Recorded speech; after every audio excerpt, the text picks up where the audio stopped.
Viewers, video record করার সময়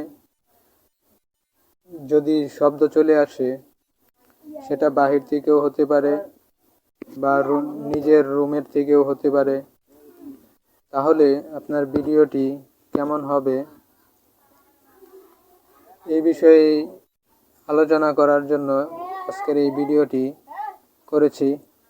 so viewers, যা করতে হবে, welcome to my AAJTeachYT YouTube channel. Viewers, এই বিষয়টি জানার জন্য প্রথমেই আপনাকে একটি ভিডিও রেকর্ড করতে হবে। সেটা বাহিরেও হতে পারে বা আপনার নিজের রুমেও হতে পারে। তো ভিউয়ার্স, আমি বাস্তবেই প্রমাণ করার জন্য প্রথমেই একটি ভিডিও রেকর্ড করতেছি, যেটা আপনারা দেখতে পাচ্ছেন। তার জন্য ভিউয়ার্স, আমি আমার নিজের রুমে থাকা ফ্যানটি অন করে দিলাম। তো ভিউয়ার্স, অন করার জন্য আমি ফ্যানের সুইচটি দিয়ে দিলাম। তো দেখতে থাকেন যে অন করার পর ভিডিও রেকর্ডটি কেমন হয়।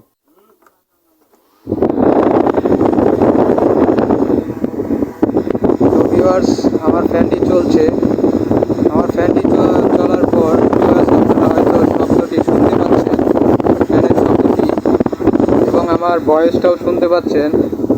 আমি এখন একটু ফ্যান থেকে একটু দূরে চলে যাচ্ছি, যাতে আমার ভয়েসটা আপনারা ক্লিয়ারভাবে বুঝতে পারেন।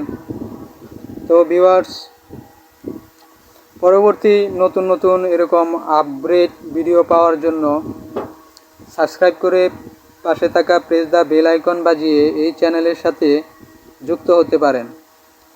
Thank you viewers, watching for video.